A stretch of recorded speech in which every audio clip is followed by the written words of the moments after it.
ಶಾಸಕ ಜಿಟಿಡಿ ಅಳಿಯನಿಗೆ ಮೂಡ ಸೈಟ್ ಸಿಕ್ಕಿದೆ. ಭಾರೀ ಅಕ್ರಮದ ವಾಸನೆ ಕೂಡ ಬರ್ತಾ ಇದೆ. ಜಿಟಿ ದೇವೇಗೌಡರ ಅಳಿಯ ಮಹೇಂದ್ರಗೆ 50-50 ಅನುಪಾತದಲ್ಲಿ ಸೈಟ್ ಸಿಕ್ಕಿದೆ. ಶಾಸಕ ಜಿಟಿಡಿ ಅಳಿಯನಿಗೆ ಮೂಡ ಸೈಟ್ ಸಿಕ್ಕಿದೆ.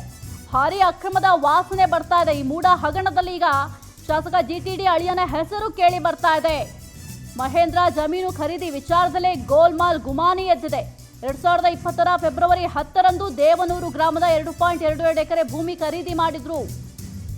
2021 ಮೇ ತಿಂಗಳಲ್ಲಿ 50-50 ಅನುಪಾತದಲ್ಲಿ 19 ಸೈಟ್ ಅನ್ನ ಜಿಟಿಡಿ ಅಳಿಯ ಮಹೇಂದ್ರ ಪಡೆದಿದ್ದಾರೆ. ಜಮೀನು ಖರೀದಿಸಿದ ಕೇವಲ 7 ತಿಂಗಳ ಅಂತರದಲ್ಲೇ 19 ಸೈಟ್ ಪರಿಹಾರವಾಗಿ ಸಿಕ್ಕಿದೆ. ಮೂಡ ಅಭಿವೃದ್ಧಿಯನ್ನ ಪಡಿಸಿದ ಭೂಮಿ ಮಹೇಂದ್ರ ಖರೀದಿಸೋದು ಹೇಗೆ, ಯಾವ ರೀತಿ ಖರೀದಿ ಮಾಡಿದ್ರು, ಲೇಔಟ್ ಅಭಿವೃದ್ಧಿಯಾಗಿ ಮನೆ ಕಟ್ಟಿದ ಸ್ಥಳದಲ್ಲಿ ಜಮೀನು ಖರೀದಿ ಯಾವ ರೀತಿ ಮಾಡಿದ್ರು, ಹೇಗೆ ಖರೀದಿ ಮಾಡೋದಕ್ಕೆ ಸಾಧ್ಯ ಆಯಿತು, ಶಾಸಕರ ಅಳಿಯನಿಗೆ ಜಮೀನು ಸಿಕ್ಕಿರುವ ಬಗ್ಗೆ ಭಾರೀ ಅಕ್ರಮದ ಶಂಕೆ ಕೂಡ ವ್ಯಕ್ತವಾಗ್ತಿದೆ.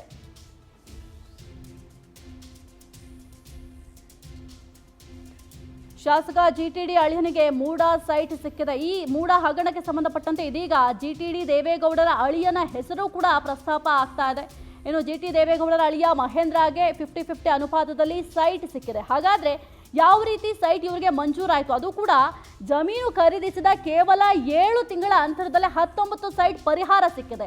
ಹಾಗಾದ್ರೆ ಕೇವಲ 7 ತಿಂಗಳ ಅಂತರದಲ್ಲಿ ಯಾವ ರೀತಿ ಇವರಿಗೆ ಸೈಟ್ ಸಿಕ್ತು ಅನ್ನೋದೇ ಇದೀಗ ಭಾರೀ ಪ್ರಶ್ನೆಗೆ ಗ್ರಾಸವಾಗಿದೆ. ಇನ್ನು ಶಾಸಕರ ಅಳಿಯನಿಗೆ ಜಮೀನು ಸಿಕ್ಕಿರುವ ಬಗ್ಗೆ ಭಾರೀ ಅಕ್ರಮದ ಶಂಕೆ ಕೂಡ ವ್ಯಕ್ತವಾಗ್ತಿದೆ. ಈ ಕುರಿತು ಹೆಚ್ಚಿನ ಮಾಹಿತಿಯನ್ನು ನೀಡ್ತಾರೆ ನಮ್ಮ ಪ್ರತಿನಿಧಿ ಸುರೇಶ್.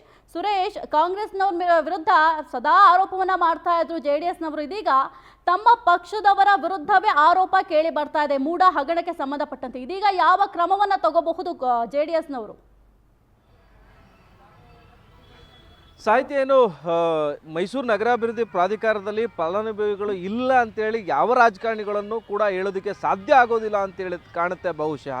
ಯಾಕಂದರೆ ಮುಖ್ಯಮಂತ್ರಿ ಸಿದ್ದರಾಮಯ್ಯನವರ 14 ಸೈಟ್ಗಳ ಪ್ರಕರಣವನ್ನು JDS ನಾಯಕರು ರಾಜ್ಯಾದ್ಯಂತ ಏನು ಪಾದಯಾತ್ರೆಯನ್ನು ಅಂದರೆ ಬೆಂಗಳೂರಿಂದ ಮೈಸೂರುವರೆಗೂ ಪಾದಯಾತ್ರೆಯನ್ನು ಮಾಡಿದರು.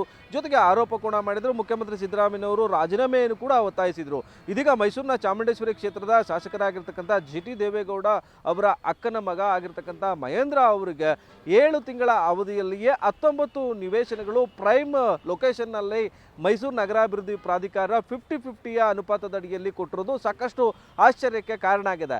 ಯಾಕಂದರೆ 2020ರ ಫೆಬ್ರವರಿ 10ನೇ ತಾರೀಕಿನಂದು ಮೈಸೂರಿನ ದೇವನೂರು ಬಡಾವಣೆಯ ಸರ್ವೆ ನಂಬರ್ 81/2ರಲ್ಲಿ 2 ಎಕರೆ 22 ಕುಂಟೆ ಜಾಗವನ್ನು ಮಹೇಂದ್ರ ಅವರು ಮೈಸೂರಿನ ಶಿವಶಂಕರ್ ಪಿ ಮಹಾದೇವ್ ಸೇರಿದಂತೆ ಇತರರ ಬಳಿಯಿಂದ ಒಟ್ಟು ಖರೀದಿ ಮಾಡ್ತಾರೆ. 2 ಎಕರೆ 22 ಕುಂಟೆಗೆ 2021 ಮೇನಲ್ಲಿ ನನ್ನ ಜಮೀನು ಹೋಗಿದೆ ಅಂತೇಳಿ ಮೇನಲ್ಲಿ 19 ನಿವೇಶನಗಳನ್ನು ಪಡೆದುಕೊಳ್ತಾರೆ. ಜಮೀನು ಖರೀದಿ ಮಾಡಿದಂಥ 7 ತಿಂಗಳ ಅವಧಿಯಲ್ಲಿಗೆ ಮಹೇಂದ್ರ ಅವರಿಗೆ ಮೈಸೂರು ನಗರಾಭಿವೃದ್ಧಿ ಪ್ರಾಧಿಕಾರ 19 ನಿವೇಶನಗಳನ್ನು ಕೊಟ್ಟದ್ದು ಹೇಗೆ ಅನ್ನೋದು ಕೂಡ ಸಾಕಷ್ಟು ಕುತೂಹಲಕ್ಕೆ ಮತ್ತು ಆತಂಕಕ್ಕೆ ಕಾರಣ ಆಗಿದೆ. 2020ರಲ್ಲಿ ದೇವನೂರು ಬಡಾವಣೆಯ ಸರ್ವೆ ನಂಬರ್ 81/2ರ 2 ಎಕರೆ 22 ಕುಂಟೆ ಜಾಗ ಆಗಾಗಲೇ ಲೇಔಟ್ ಆಗಿ ಪರಿವರ್ತನೆ ಆಗಿತ್ತು.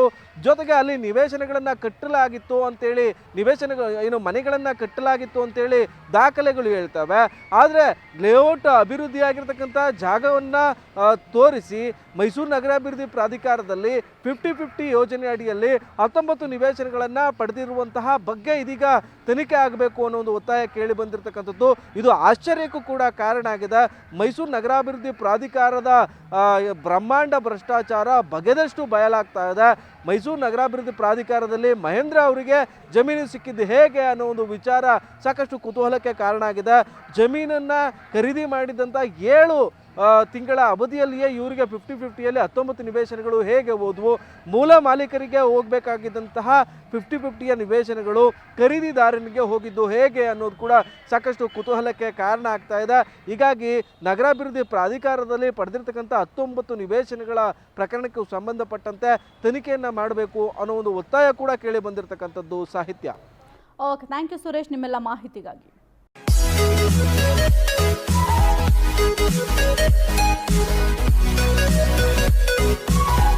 Thank you.